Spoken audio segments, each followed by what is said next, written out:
These are regular parliamentary sessions in which politicians from all parties can ask key ministers to keep them informed on international issues. So, firstly, to the apparent deadlock with Iran.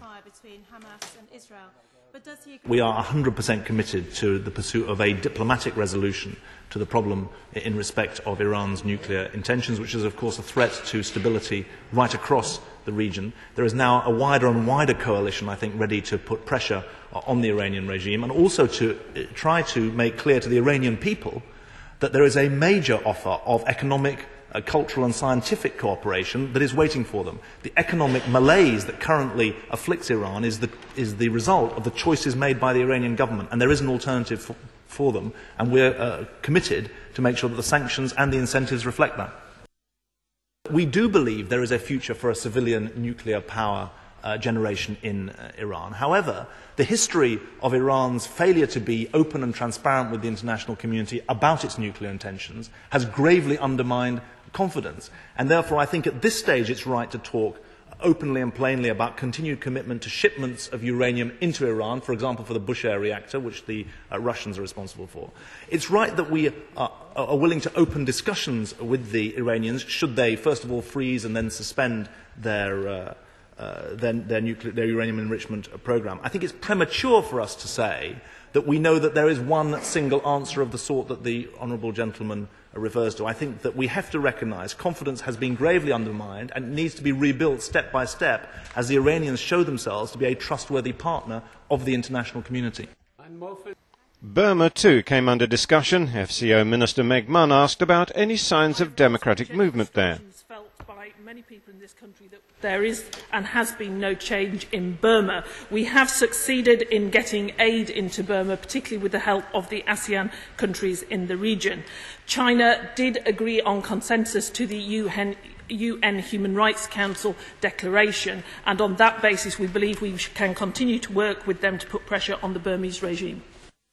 The truth is that the sanctions by the international community and the engagement by countries in the region neither has brought about the result that we would desire. What we have seen in the aftermath of the cyclone Nargis is somewhat of a change in the neighbouring countries of ASEAN, the Association of Southeast Asian Nations, who are now saying more vocally that they believe that things need to change in Burma. We will continue to work with them. We will also continue to work with the United Nations.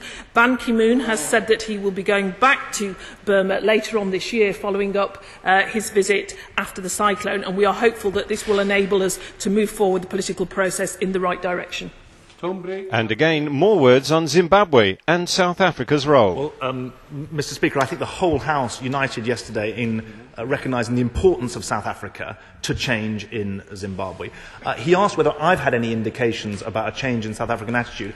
Perhaps suggesting some private conversations, one can look at the public actions of South Africa, notably in the UN Security Council yesterday, because the presidential statement that was published and is available on the website shows by unanimity, including South Africa and China, countries that were mentioned in the discussion yesterday, signing up to language that condemned the Mugabe regime, both for their humanitarian abuses and for the way they tried to rig the election or made the election impossible, and calling on African leaders to take steps forward.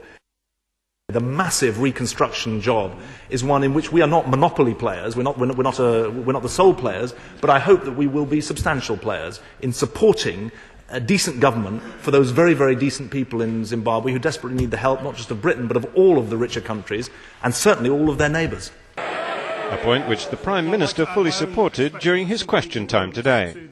I believe that the whole world has woken up to the evils that have been going on in Zimbabwe. I believe that the whole international community, with a few exceptions, is now united in calling for action.